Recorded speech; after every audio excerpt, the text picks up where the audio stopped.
Perfeito, gente. Vamos seguir falando de Datafolha, mas agora nacional e com informação, né, que está chegando agora.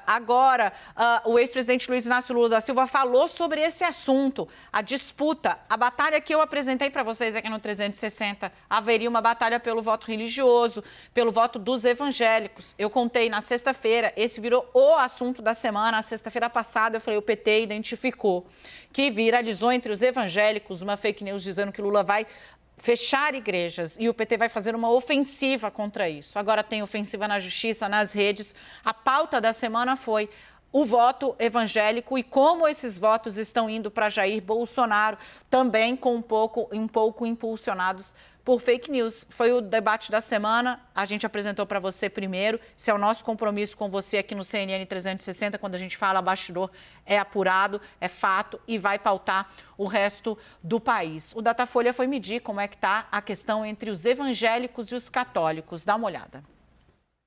Eu vou me aproximar aqui da minha tela, meu retorno, porque assim eu faço com vocês aquele exercício olhando a curva. Gente, Bolsonaro escalou 10 pontos percentuais de maio até agosto.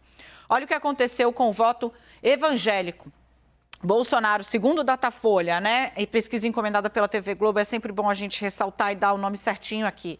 39 era o que ele tinha em maio, aí ele ganha umzinho em junho. Em julho vai a 43, de julho para agosto tem esse salto de 43 para 49, são 6 pontos percentuais. E é exatamente nesse interim que começa uma campanha muito forte nas redes sociais e aberta por parte, inclusive, de pastores como Marco Feliciano, de dizer que haveria ali um temor do PT, do Lula, fechar igrejas, associando a radicais ditadores, né, como o ditador da Nicarágua, que sim, esse sim tem feito uma perseguição e não é só os cristãos, lá é todo mundo, ele não respeita absolutamente nada.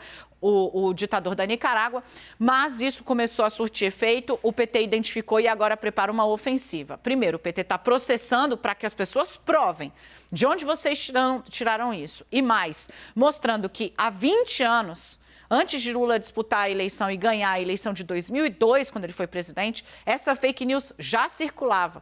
E Lula tem como provar isso, e foi o que ele fez nas redes sociais. Ele chancelou, assinou uma lei, sancionou uma lei em 2003 que dava autonomia para as igrejas e colocou em peso representantes de diversas religiões.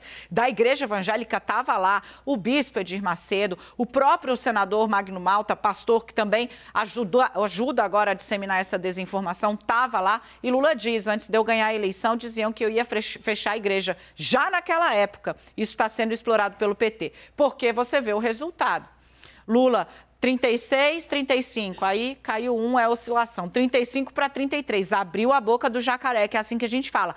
E agora ele oscila para 32. Bolsonaro está pegando os votos dos evangélicos que estavam ou na terceira via, ou diziam que estavam em dúvida, mas escalou. O fato é que agora Lula está com uma distância considerável, tenta uma ofensiva a saber se ainda dá tempo. De todo modo, trazendo já bastidor engatado aqui, né? Como a gente viu, muita gente falando, como eu disse, né? Uma ala do Centrão, a ala da política profissional, fala, olha, isso estava precificado, está voltando para o Bolsonaro, um eleitor que, na verdade, ele nunca tinha perdido. Vamos dar uma olhada em como está com os católicos.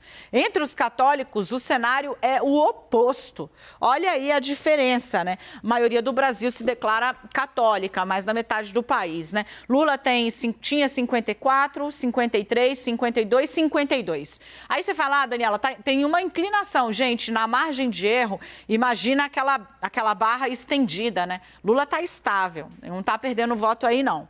Lula está estável. Bolsonaro tinha 23, foi para 24, de 24 para 25, 25 para 27. Melhorou, melhorou. Tem essa curva? Tem. Houve alguma melhora, mas ainda muito tímida, né? Os católicos têm apoiado majoritariamente Luiz Inácio Lula da Silva. Veja que o cenário é basicamente o oposto.